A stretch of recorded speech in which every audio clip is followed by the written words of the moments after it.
कहानी की शुरुआत में एक चाइना का शहर दिखाया जाता है जिसमें एक औरत ने एक ऐसे बच्चे को जन्म दिया जिसके सर में एक छोटा सा सिंग था। इसलिए उसकी माँ ने उसका नाम ब्लू चैन रखा, जिसका मतलब होता है एक अजीब सा बच्चा। ब्लू चैन के पिता एक बहुत ही अमीर बिजनेसमैन थे, लेकिन वो अपने परिवार का बिल्कुल भी ध्यान नहीं रखते थे। एक बच्चा हो जाने के बाद भी उनका स्वभाव बिल्कुल नहीं बदला। आखिरकार ब्लू चैन की माँ को उसके पैसे चुराकर अपना और अपने बेटे का पेट पालना पड़ता था। एक रात ब्लू चैन गली में दूसरे बच्चों के साथ खेल रहा था। तभी वहां पर एक तमाशा दिखाने वाला आदमी आया, जिसे देखकर बच्चे बहुत खुश होने लगे। लेकिन इसी बीच कुछ शरारती बच्चों ने ब्लू चैन का खाना छीनने की कोशिश करी, और जब उसने मना किया तो उनके बीच में हाथापाई शुरू हो गई। फिर एक बच्चे ने ब्लू चैन के छोटे से सिंग पर मुक्का दे मारा, जिससे ब्लू चैन वहीं बेहोश होकर गिर पड़ा। और कुछ ही पलों में वो फिर से उठ खड़ा हुआ और उसने शरारती बच्चों की वैसे ही धुलाई की जैसे थोड़ी देर पहले तमाशे वाले व्यक्ति कर रहा था। उसे देखकर कुंग-फू दिखाने वाला योद्धा भी हैरान रह गया, क्योंकि ब्लू चैन ने सिर्फ देखकर ही ये तकनीक सीख ली थी। खैर, जल्द ही ब्लू चैन की नाक से खून निकलने लगा और फिर वो बेहोश हो गया। उस कुंग-फू मास्टर का नाम जाओ था। उसने ब्लू चैन की कला से प्रभावित होकर उसका पीछा करने का फैसला किया। ब्लू चैन घर लौटा तो उसने देखा कि उसके पिता ने उसकी माँ को पैसे चुराने के जुर्म में घर से बाहर निकाल दिया है। साथ ही उसकी माँ को एक खतरनाक बीमारी भी थी। इधर मास्टर जाओ ने पीछे से आकर उसकी माँ का हालचाल पूछा। फिर उसने कहा कि ब्लू चैन को वो अपने साथ ले जाकर उसे कुंग-फू योद्धा बनाना चाहता है। ब्लू चैन की माँ इस समय बिल्कुल बेबस थी और उसने अपने बेटे के भविष्य के लिए आखिरकार ब्लू चैन को जाने की इजाजत दे दी। इसके कुछ ही समय बाद वो बीमारी से चल बसी। इस घटना के 18 साल बाद ब्लू चैन बड़ा योद्धा बन गया था। अब वो मास्टर जाओ के साथ एक फराज के खिलाफ एक युद्ध लड़ने पहुंचा। ब्लू चैन मास्टर जाओ का सबसे खास योद्धा था। जल्द ही मास्टर जाओ समझ गया कि दुश्मन की फौज बहुत बड़ी है, और तब उसने अपने आदमियों को ब्लू चैन के सिंग पे मुक्का मारने को कहा। अब वो जानता था कि अब ब्लू चैन की खास शक्तियां ही हमें जिता सकती हैं। तभी जाओ के आदमियों ने वही किया और अचानक ब्लू चैन एक ताकतवर योद्धा में बदल गया। जल्द ही उसने पूरी ताकत से सेना की छुट्टी कर दी और आखिरकार वो वहीं बेहोश होकर गिर पड़ा। उसके बाद उसके साथी उसे वापस अपने अड्डे पर ले गए। फिर मास्टर डोंग का एक आदमी ब्लू चैन का इलाज करने आया। जब ब्लू चैन की आंख खुली तो मास्टर डोंग ने उसे बताया कि किसी को भी तुम्हें अपने सिंग को छूने नहीं देना चाहिए। साथ ही मास्टर डोंग ने उसे चेन कुंग-फू स्टाइल सीखने की सलाह दी, क्योंकि ये कुंग-फू उसकी आत्मा और दिमाग को एक साथ लेकर चलेगा। लेकिन मास्टर जाओ को ये बात पता चल गई तो उसे मास्टर डोंग पे बहुत गुस्सा आया। मास्टर जाओ ने डोंग को मुकाबले के लिए ललकारा ताकि ये फैसला हो जाए कि असली कुंग-फू मास्टर कौन है। जल्दी उन दोनों के बीच में मुकाबला शुरू हो गया और जल्द मास्टर डोंग जाओ पे भारी पड़ने लगा। अंत में उसने जाओ को हराकर उसकी फौज के सामने उसकी बेइज्जती कर दी। फिर रात को हमें दिखाया जाता है कि जब वो सो रहे थे तो दुश्मन सेना ने उन पर हमला कर दिया और तंबुओं को आग लगा दी। अचानक ब्लू चैन की आंख खुली तो उसने देखा कि चारों तरफ आग लगी है और लोग इधर उधर भाग रहे हैं। इस हमले में कई सैनिक मारे गए और मास्टर डोंग की भी मौत हो गई। मरते टाइम भी मास्टर डोंग ब्लू चैन को चैन स्टाइल कुंग-फू सीखने के बारे में ही सलाह देते हैं। वो कहते हैं कि चैन गांव के नाम में एक चैन नाम का कुंग-फू योद्धा रहता है जो तुम्हें यह खास कुंग-फू स्टाइल सिखा सकता है। उसके मरने के बाद ब्लू चैन वहां से चैन गांव को ढूंढने के लिए निकल गया और आखिरकार रास्ते में आई सारी परेशानी को पार करके उसने चैन नाम की गांव को ढूंढ ही लिया।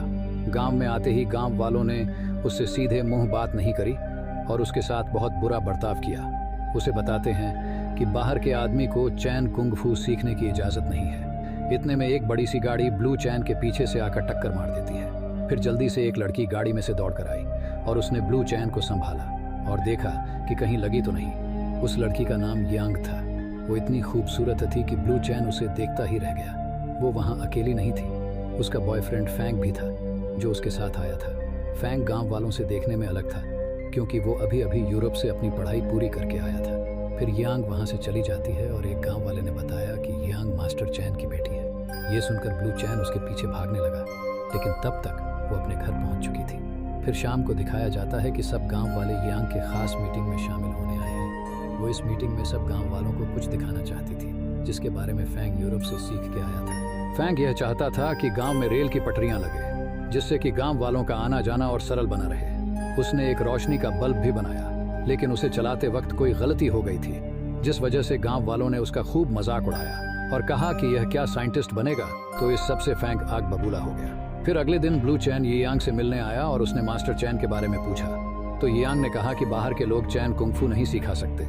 यह सब सुनकर ब्लू चैन ने उसके पीछे यांग पर हमला कर दिया। लेकिन ये यांग एक अच्छी योद्धा थी, उसने कुछ ही देर में ब्लू चैन के छक्के छुड़ा दिए। फाइनली उसे एक बुढ़े आदमी ने उठा लिया और उसने उसका इलाज करा। फिर वो आदमी ब्लू चैन को कहता है कि तुम गांव छोड़ के जा सकते हो, क्योंकि आज तक इन गांव वालों ने यह विद्या बाहर वालों को नहीं सिखाई। इधर फैंग भी काफी परेशान था, क्योंकि गांव वाले उसके मजे ले रहे थे। फिर फैंग गांव के गवर्नर के पास जाता है और उसे कहता है कि गांव वाले अभी भी रेल की पटरियां बनाने के लिए राजी नहीं हैं। फिर वहां पर यूरोप से क्लेयर नाम की एक लड़की आई, जो कि बड़े बड़े प्रोजेक्ट में अपना पैसा लगाकर प्रॉफिट कमाती थी।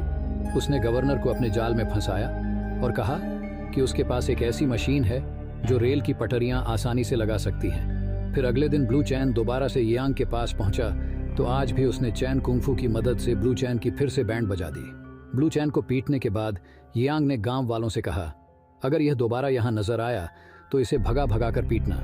लेकिन फिर ब्लू चैन ने हार नहीं मानी और वो फिर से चैन गांव में घुसने की कोशिश करने लगा, और हर बार गांव वाले उसकी अच्छी तरीके से बैंड बजाते थे। फिर दिखाया जाता है कि ब्लू चैन खुद ही इस तकनीक को सीखने का अभ्यास कर रहा है, क्योंकि अब तक तो उसने सब कुछ अपनी आंखों से देख लिया था। एक दिन वही बूढ़ा आदमी ब्लू चैन को अभ्यास करते देखता है, तो वो उसे सलाह देता है कि अगर तुम्हें गांव वालों से जीतना है तो तुम्हें उन पर उनकी तकनीक से वार करना होगा। फिर हमें दिखाया जाता है कि ब्लू चैन फिर से चैन गांव में पहुंच गया है और वो एक टोफू बेचने वाले को मुकाबले के लिए ललकारता है। तो टोफू बेचने वाला कहता है कि अगर तुमने मेरे हाथ में रखा टोफू नीचे गिरा दिया तो जीत तुम्हारी होगी।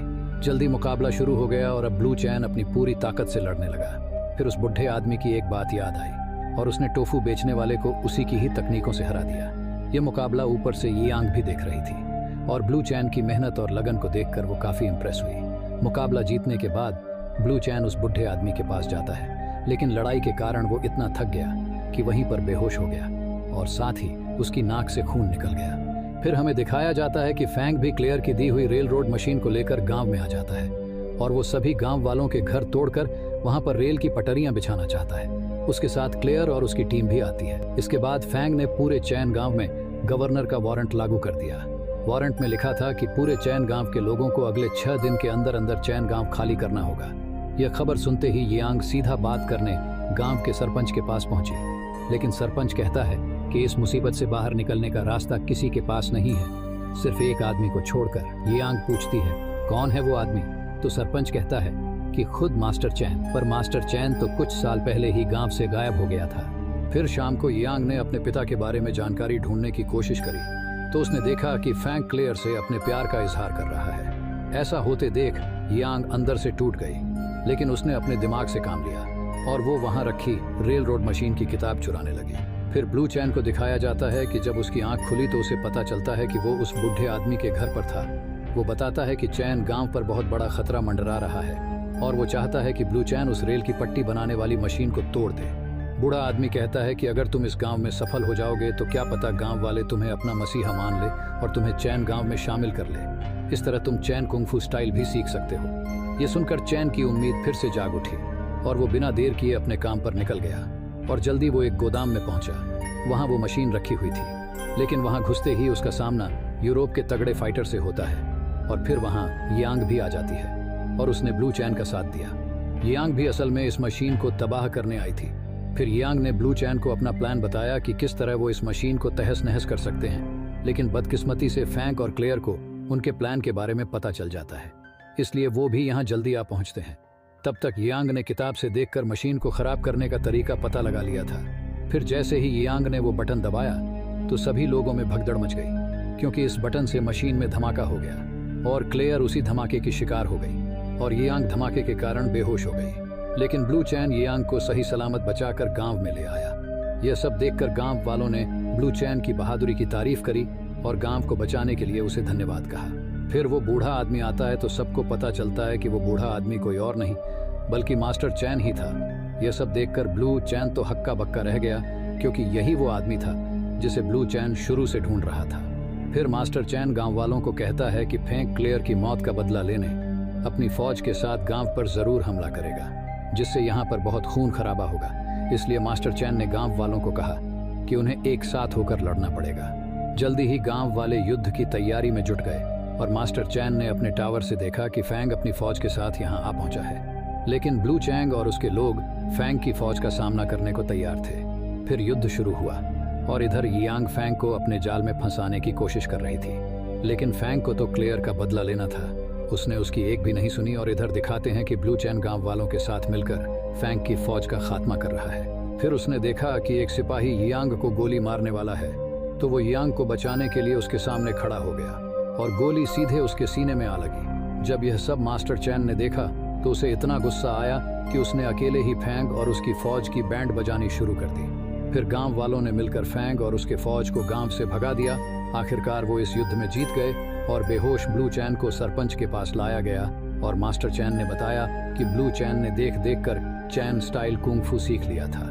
यह सुनकर कई लोग ब्लू चैन पे चैन स्टाइल कुंग-फू चोरी करने का इल्जाम लगाने लगे, लेकिन मास्टर इन सब लोगों से सहमत नहीं था और उसने ब्लू चैन की जान बचाने के लिए कहा और उसकी शादी यांग से करने का फैसला सुनाया। तो यांग भी इसके लिए राजी हो गई और इस तरह ब्लू चैन इस गांव का हिस्सा बन गया। आखिरकार ब्लू चैन और यांग की शादी पूरे जोरों शोरों से हुई और ब्लू चैन पूरे गांव में मास्टर चैन के दामाद के रूप में जानने लगा। तो दोस्तों, अगर आपको यह वीडियो अच्छी लगी हो तो कमेंट करके जरूर बताएं और साथ ही वीडियो को लाइक और अगर चैनल पर पहली बार आए हैं तो सब्सक्राइब भी कर ले। मिलते हैं हमारी अगली वीडियो में।